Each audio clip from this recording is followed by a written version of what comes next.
밤 공기를 가르는 거친 숨소리가 숲의 정적을 갈기갈기 찢어 놓았습니다. 진흙탕의 버섯은 이미 벗겨진 지 오래고 날카로운 가시덤불의 치맛자락이 갈기갈기 찢겨나갔지만 여인은 멈출 수 없었습니다. 뒤를 돌아보면 일렁이는 횃불무리가 마치 굶주린 짐승의 눈동자처럼 숲을 훑고 있었기 때문입니다. 탐욕스러운 노대감의 수양딸이라는 허울 좋은 이름 뒤에 숨겨진 첩찰이, 그것은 살아도 죽은 것과 다름없는 무덤이었기에 여인은 차라리 이 숲에서 숨이 끊어지는 편을 택하기로 했습니다. 폐부가 터질 듯한 고통이 밀려오고 추노꾼들의 고함이 귓전까지 차올랐을 때 여인은 숲 한복판에 기적처럼 멈춰선 검은 가마 하나를 발견했습니다. 주인이나 가마꾼의 눈치를 살필 겨를조차 없었습니다. 여인은 본능적으로 가마 문을 열고 제 몸을 구겨 넣었습니다. 쌓아 쏟아지는 장대비 소리가 가마 지붕을 때리는 순간 살았다 싶은 안도감이 전신을 감돌았습니다. 하지만 그 안도감은 채 3초를 가지 못했습니다. 어둠 속에서 서늘한 금속의 감촉이 여인의 목 끝에 닿았기 때문입니다. 누구냐? 내 가마를 침범한 무례한 도둑이. 낮게 가라앉은 그러나 바위처럼 묵직한 사내의 목소리였습니다. 여인이 고개를 들자 어둠 속에서도 범처럼 형형하게 빛나는 남자의 눈동자가 보였습니다. 금방이라도 목줄기를 끊어놓을 듯한 칼날 앞에서 여인은 덜덜 떨리는 목소리로 간청했습니다. 도둑이 아닙니다. 잠시. 아주 잠시만 숨겨주셔요. 밖엔 귀신보다 무서운 놈들이 저를 잡으러 오고 있습니다. 사내는 비웃듯 칼날을 더 바싹 들이밀었습니다. 서늘한 칼날의 온기가 목 피부를 타고 전율처럼 퍼져나갔습니다. 내 가마는 귀신보다 무서운 놈이 타는 곳인데 내가 자리를 잘못 찾아온 모양이구나. 그것은 여인의 인생을 송두리째 바꿔놓을 지독하고도 아름다운 재앙의 서막이었습니다. 어서 오세요. 달빛 아래 조선의 사랑 이야기를 기록하는 시머니의 야담서구입니다.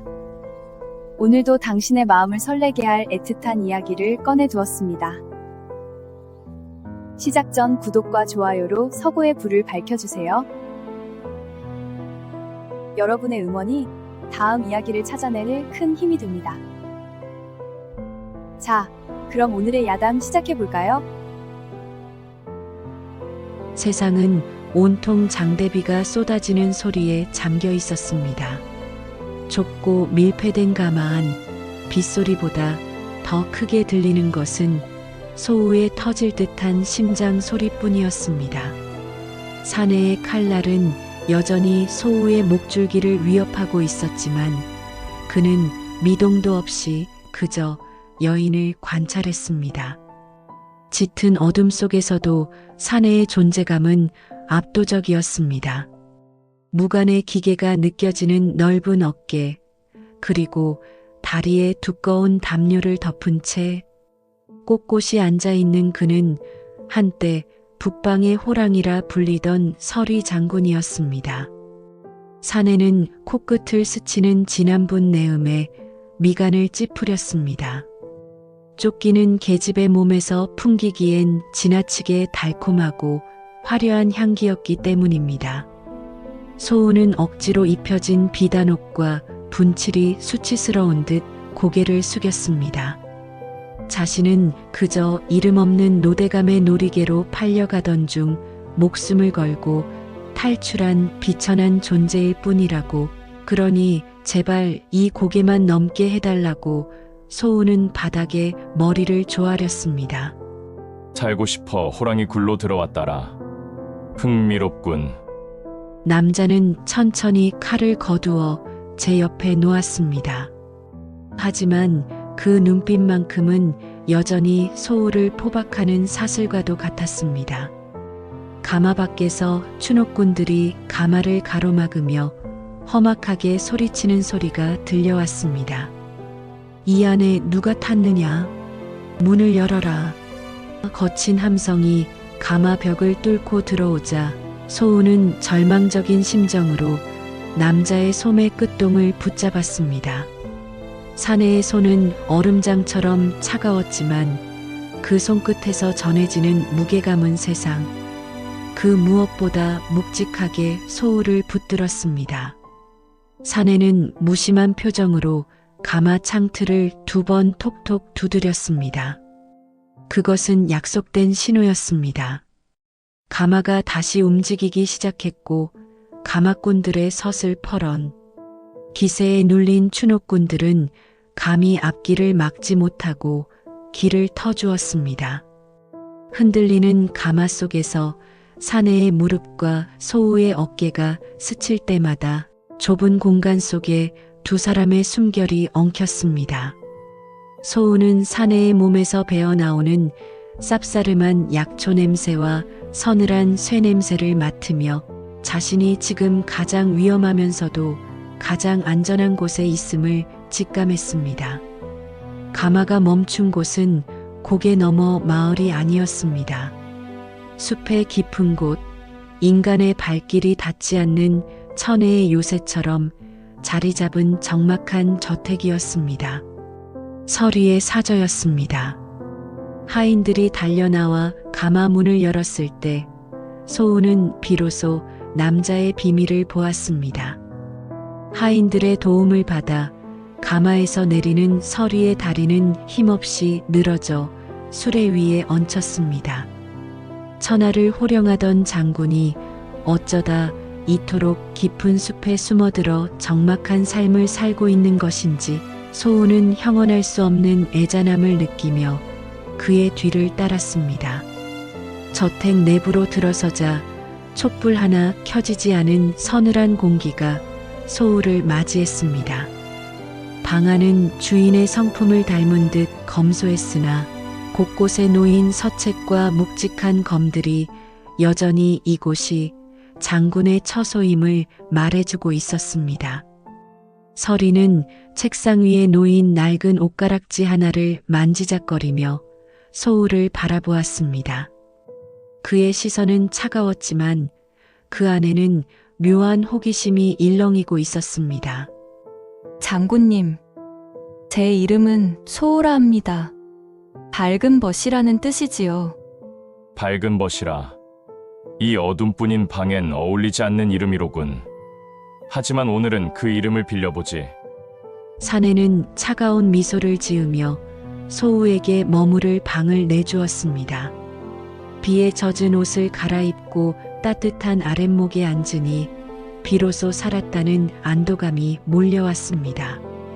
그러나 창밖을 때리는 빗소리는 여전히 거칠었고 소우의 머릿속엔 장군 서리의 그 슬픈 눈망울이 잔상처럼 남아 떠나지 않았습니다. 그날 밤 사방이 고요해진 시각, 옆방에서 나지막한 신음이 들려왔습니다.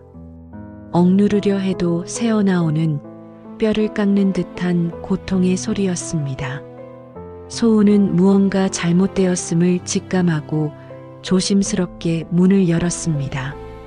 달빛이 희미하게 비치는 방 안, 서리는 땀에 듬뿍 젖은 채 제 다리를 부여잡고 괴로워하고 있었습니다.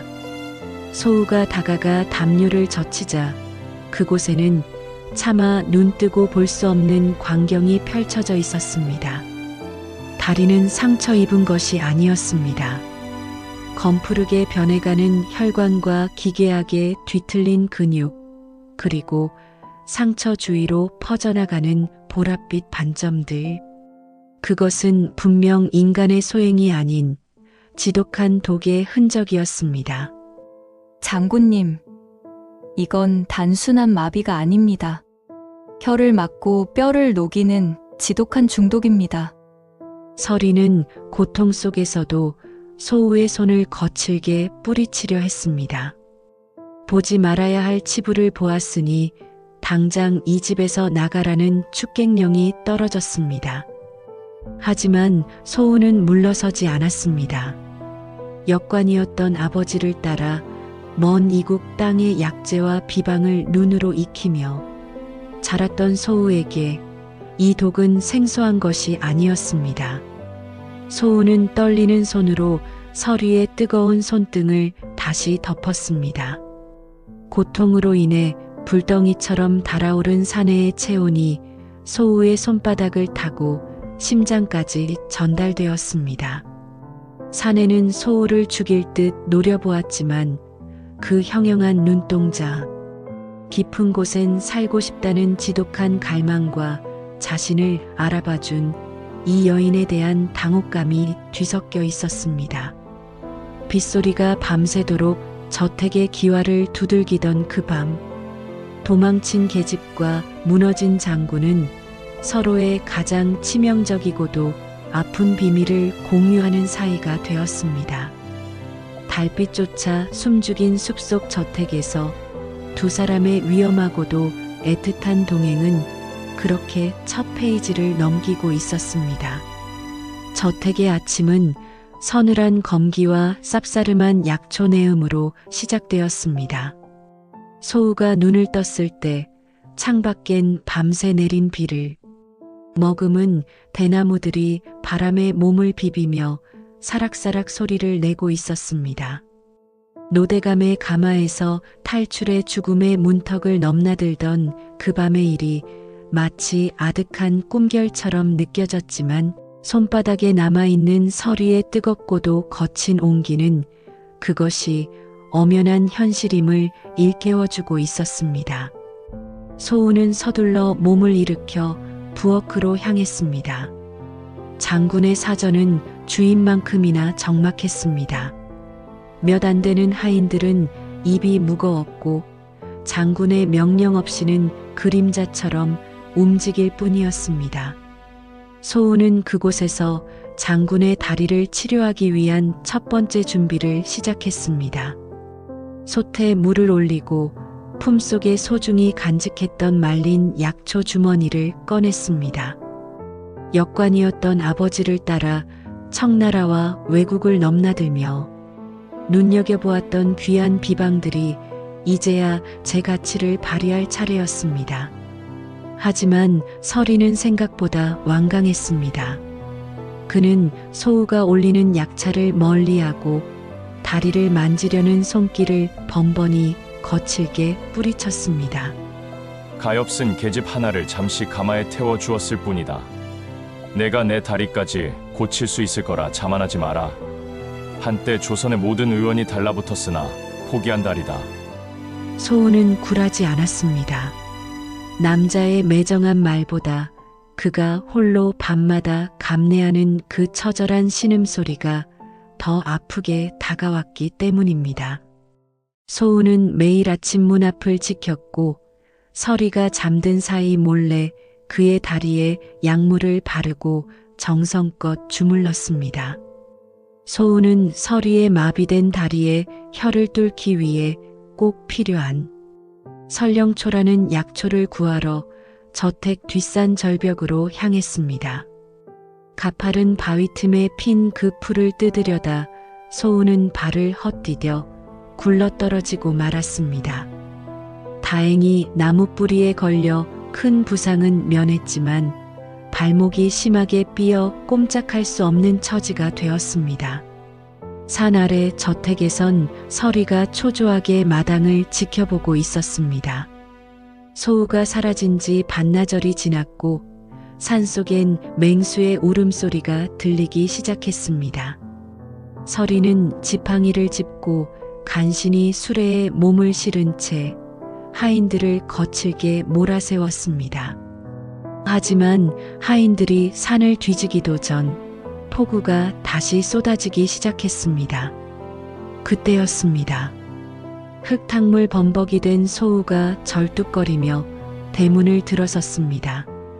옷은 찢기고 얼굴엔 긁힌 상처가 가득했지만 소우의 품속엔 초록빛 약초가 소중히 안겨 있었습니다. 소우를 발견한 서리는 안도감보다 먼저 터져나오는 분노를 참지 못했습니다. 미쳤느냐? 그 하찮은 풀부스러기가 내 목숨보다 귀하단 말이냐? 도망친 계집이면 조용히 숨어 살 것이지. 어찌 이리 내 마음을 어지럽혀. 서리는 수레에서 떨어질 듯 몸을 숙여 소우의 어깨를 강하게 움켜쥐었습니다. 소우는 겁을 먹기는커녕 눈물을 글썽이며 서리의 가슴팍에 약초를 안겨주었습니다. 이게 있어야 장군님이 주무실 때 신음을 안 하시니까요. 제 목숨은 이미 장군님 가마에 탔을 때 장군님 것이 되었습니다. 그러니 제발 고치게 해주셔요. 장군님이 다시 걷는 걸 보는 게 지금 제 인생의 유일한 이유입니다.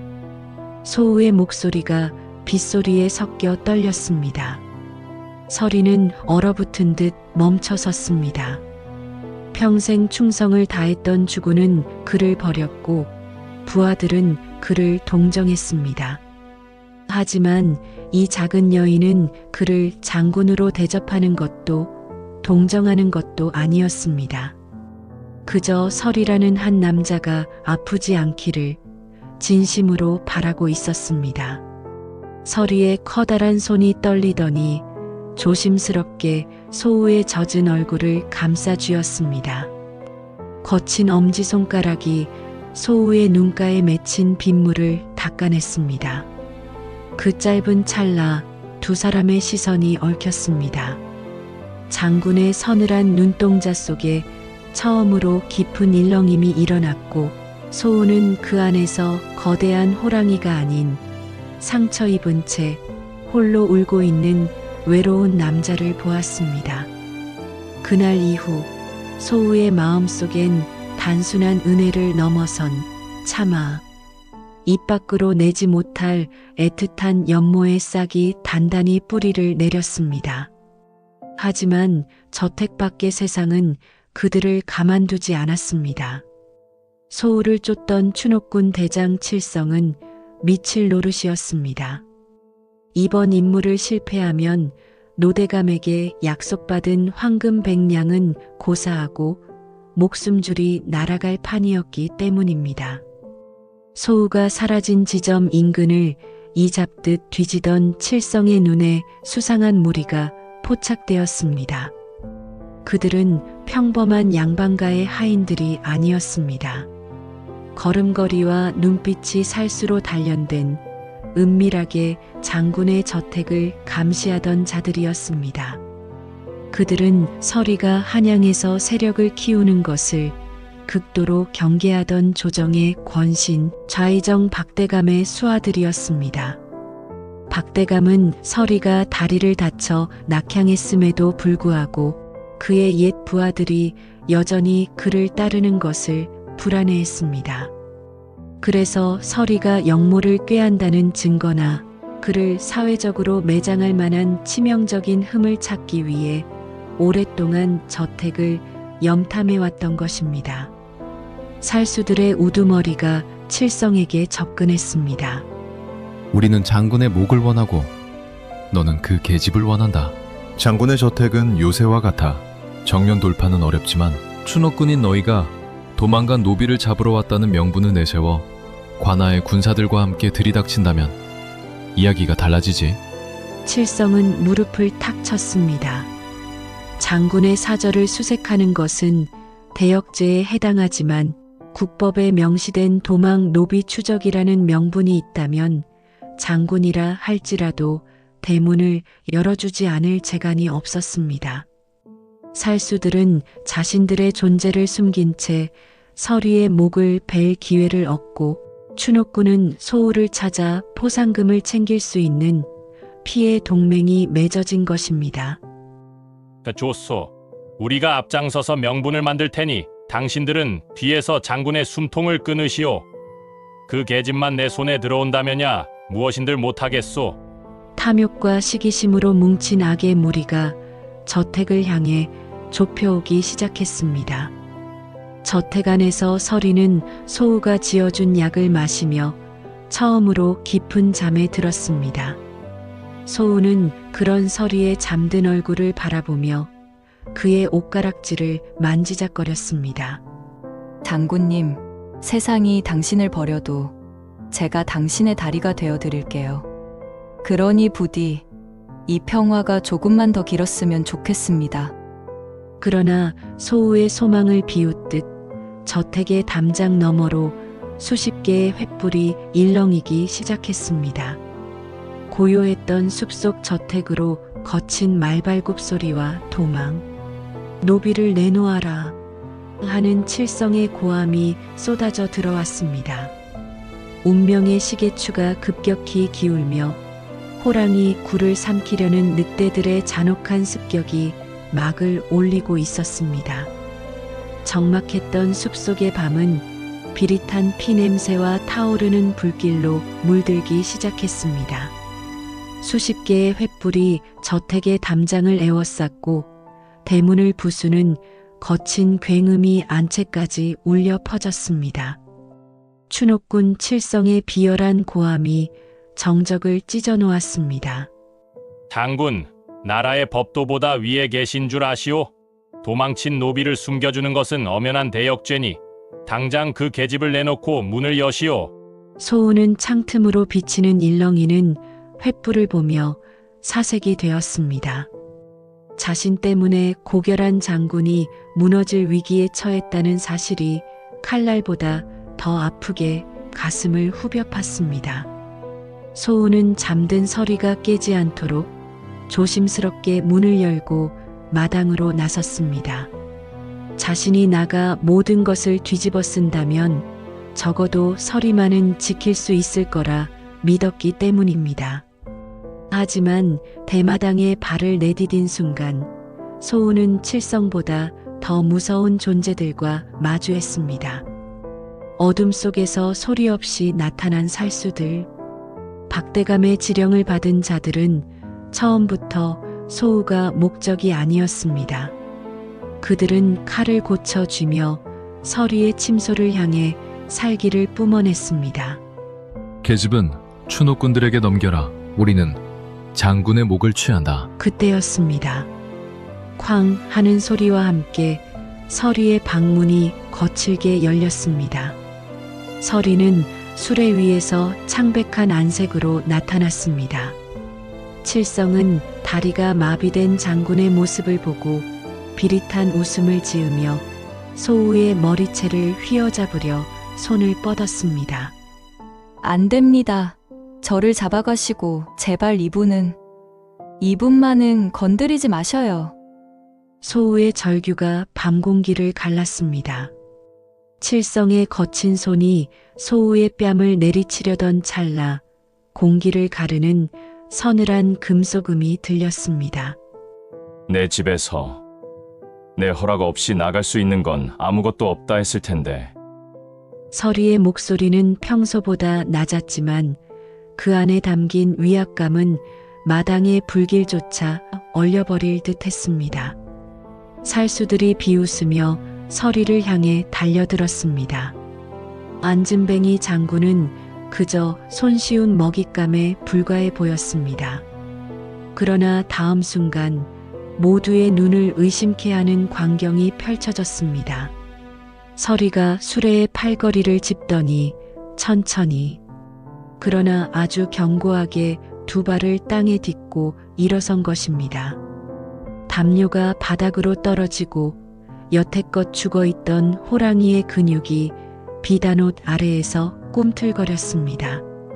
당신 다리가 분명 걷지 못한다고.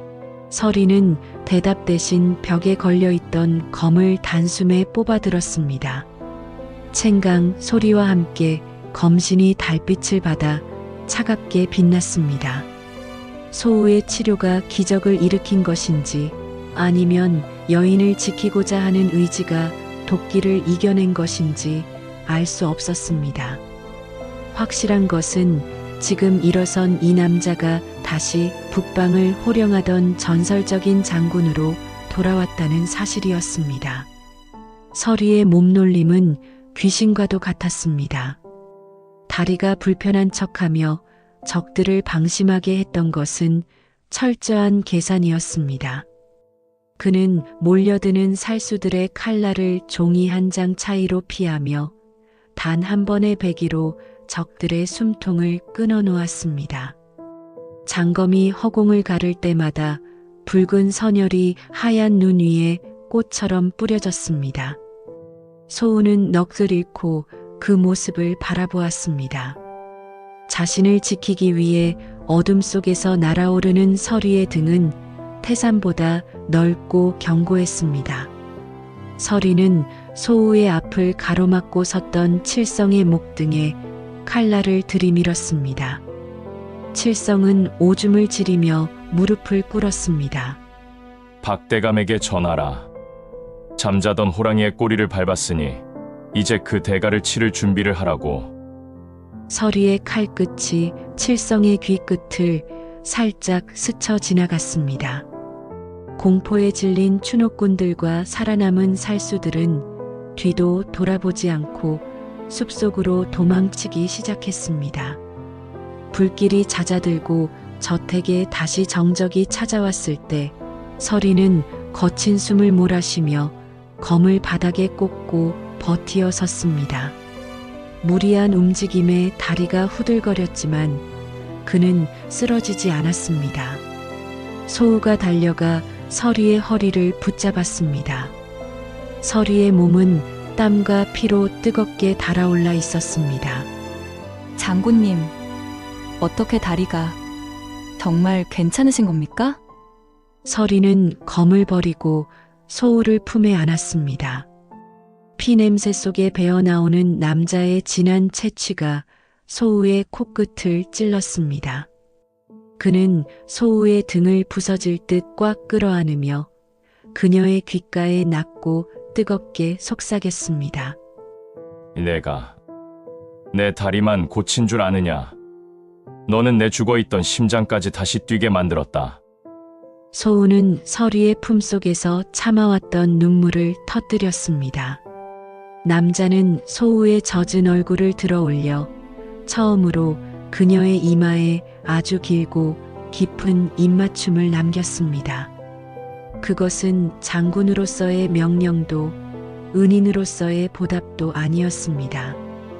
오직 한 여자를 목숨 바쳐 지키겠다는 사내로서의 처절하고도 당당한 맹세였습니다. 이제 숨어 지내는 생활은 끝났다. 내 너를 위해 한양으로 가. 가장 높은 곳에 내 자리를 마련할 것이다. 나를 믿겠느냐? 소우는 눈물을 닦으며 고개를 끄덕였습니다.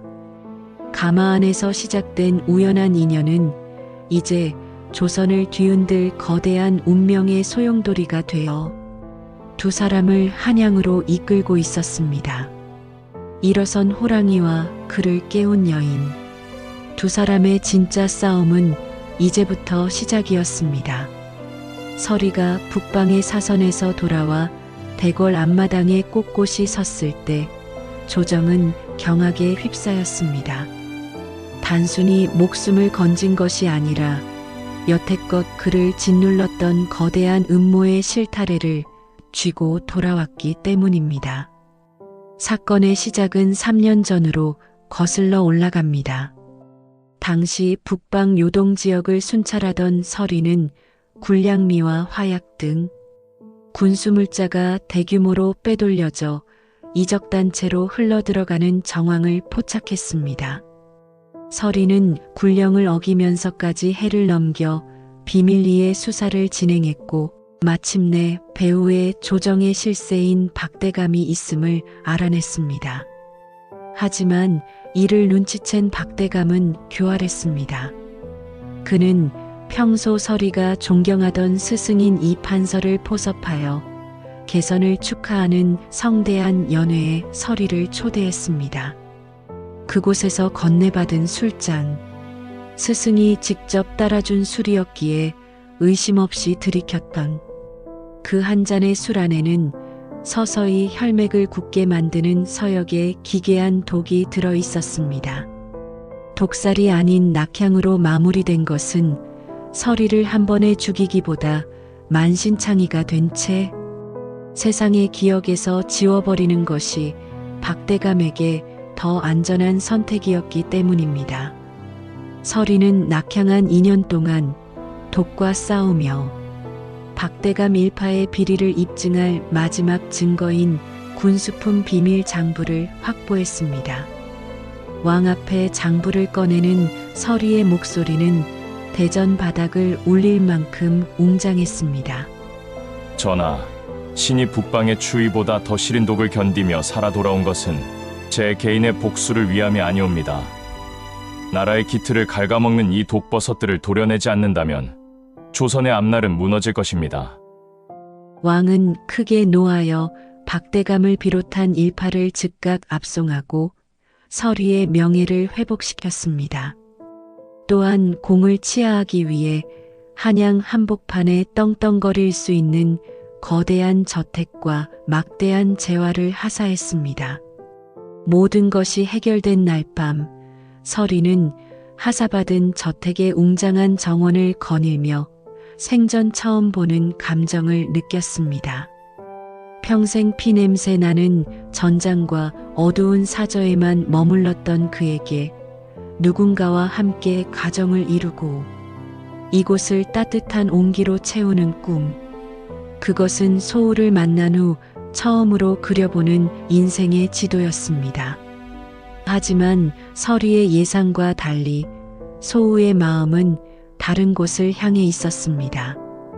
한양에 오자마자 소우는 화려한 저택의 안주인 노릇 대신 예전 사저에서 서리를 돌보듯 병들고 가난한 자들을 찾아다녔습니다.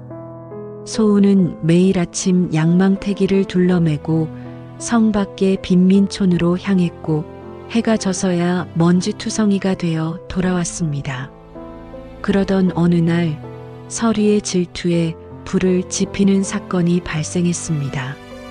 성박 의원에서 소우의 의술에 감복한 한 젊은 선비가 소우에게 연심을 품고 접근한 것입니다. 그는 매일 소우의 귀갓길을 지키며 시집을 건네거나 함께 달빛 아래 시를 의지 않겠느냐며 청했습니다. 이를 멀리서 지켜보던 서리는 난생 처음 가슴이 타들어가는 듯한 통증을 느꼈습니다. 전장에서 칼에 맞았을 때보다 더 날카로운 아픔이었습니다. 결국 그날 밤 서리는 돌아온 소우의 앞길을 막아섰습니다. 한양의 귀한 자리가 내게는 이토록 어울리지 않는 것이냐? 아니면 저 젊고 고운 선비의 말재주가 내 투박함보다 더 달콤한 것이냐? 장군님, 그게 무슨 말씀이십니까? 저는 그저 아픈 사람들을 나는 내 평생 처음으로 이 집을 너와 함께하는 안식처로 꿈꾸었다. 그런데 너는 왜 내 곁에 머물려 하지 않고 자꾸 밖으로만 도는 것이냐? 서리는 소우의 어깨를 붙잡고 참아왔던 진중한 고백을 쏟아냈습니다. 소우는 한참을 침묵하다 고개를 떨구었습니다. 그녀의 눈에선 굵은 눈물방울이 떨어졌습니다. 제 마음을 모르십니까? 가마 안에서 처음 장군님을 배웠을 때부터 제 심장은 이미 장군님 것이었습니다. 하지만 저는 도망친 계집이고 장군님은 이제 나라의 기둥이 되셨습니다. 감히 장군님의 안주인 자리를 탐내는 것이 장군님의 앞길에 누를 끼칠까 두려워. 그래서 자꾸만 거리를 두려 했던 것입니다. 신분의 차이라는 거대한 벽 앞에 서 있던 소우의 진심이 터져나오자 서리는 허탈한 듯 실소를 터뜨리더니 소우를 부서질 듯 꽉 끌어안았습니다. 바보 같은 사람아. 내 다리를 일으킨 것이 너이고 내 심장을 뛰게 한 것이 너인데 신분이 다 무슨 상관이란 말이냐? 내게 가장 귀한 사람은 왕이 주신 이 저택도 명예도 아닌 바로 너뿐이다. 서리는 소우의 이마에 입을 맞추며 다시 한번 굳게 맹세했습니다. 이제 그들에게는 더 이상의 의심도 두려움도 없었습니다. 그로부터 몇 년이 흘렀습니다. 서리와 소우 부부는 한양에서 가장 존경받는 인물이 되었습니다. 서리는 조정의 핵심이 되어 백성을 위한 정치를 펼쳤고, 소우는 저택의 일부를 개방해 가난한 여인들을 위한 의원을 세웠습니다. 불을 쌓는 대신 덕을 쌓는 그들의 모습은 한양 사람들에게 큰 감동을 주었습니다. 살구꽃이 눈송이처럼 흩날리는 어느 봄밤, 서리는 정원에 홀로 앉아 있는 소우에게 다가가 정갈한 꽃신 하나를 내밀었습니다.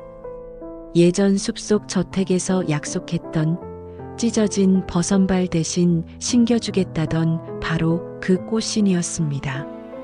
이 신을 신고 나와 평생 같은 길을 걸어주겠느냐? 좁은 가마 안에서도 험한 숲길에서도 저는 늘 대감의 곁에 있었습니다. 앞으로도 그럴 것입니다.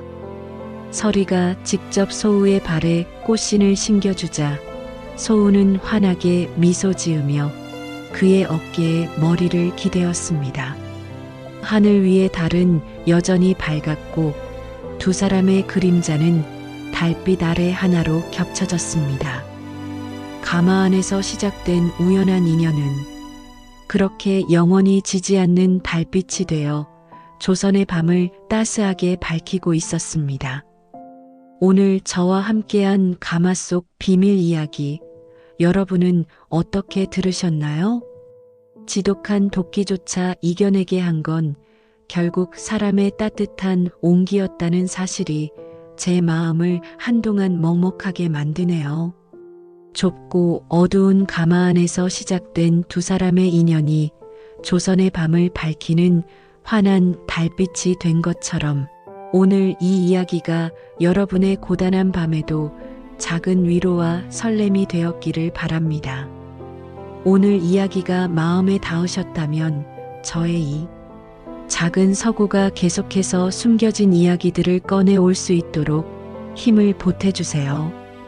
구독과 좋아요, 그리고 여러분의 소중한 감상평은 다음 야담을 준비하는 저에게 가장 큰 등불이 됩니다. 귀한 시간 내어 이 서구를 찾아주시고 끝까지 경청해 주셔서 진심으로 고맙습니다. 깊어가는 밤 모두 서리와 소우의 꽃신처럼 예쁘고 포근한 꿈 꾸시길 바랍니다. 지금까지 심언니의 야담서고였습니다. 좋은 밤 되세요.